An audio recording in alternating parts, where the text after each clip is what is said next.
We're at the Kemper Art Museum at Washington University in St. Louis. We're in the exhibition The Body in Pieces, which features work from our permanent collection as well as films that we've licensed especially for this display. And it features work that explores the ways that artists in the early 20th century fragmented or fractured the human body for both artistic as well as political reasons. The title, The Body in Pieces, comes from an essay by art historian Linda Nochlin. And in her essay, she is interested in the late 19th century as a time after the Industrial Revolution, in which you have the rise of cities, of train travel, automobiles, and a kind of pace of life that people weren't familiar with if they were moving to the city from the countryside. So she talks about both literal fragmentation, the kind of deconstruction of the human body, but also a kind of metaphorical fragmentation, a sense of shattered wholeness, of loss of connection that people experienced during this kind of period of modernization. And so the works in this exhibition explore that bodily experience of fragmentation in some way.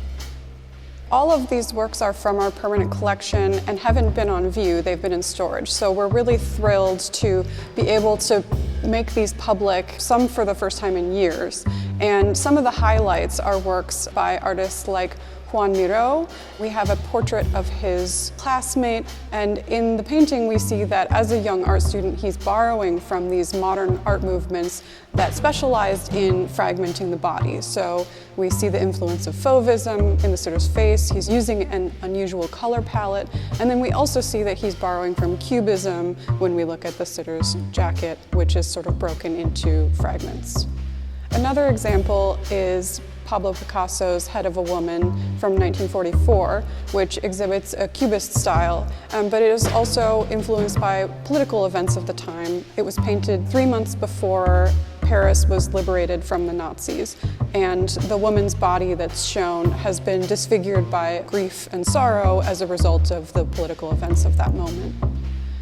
So by the 1950s, artists were reflecting on the destruction and violence of World War II, and in Karel Appel's Heads in Space from 1958, he is experimenting with a new form of art making that is sensorial and spontaneous, and in it we see these two heads that are sort of twisting and merging and pulling apart chaotically and violently.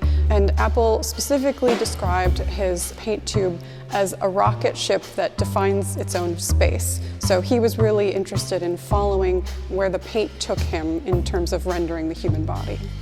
When we take students through these galleries, what we often see them respond to is an era of rapid mechanization, and they're often interested in how the moment of the late 19th century has parallels to their own moment, the moment that we live in now, rather than the world being mechanized through things like cars and trains. Now things are becoming virtual or digital, and it's interesting to reflect on how our body is being moved and how we are moving in new ways in response to that as well. So I think that there are parallels between the late 19th century and this early 21st century that we live in. So we hope you'll come and see this exhibition yourself. The Kemper is completely free and open to the public, and we're open every day but Tuesday.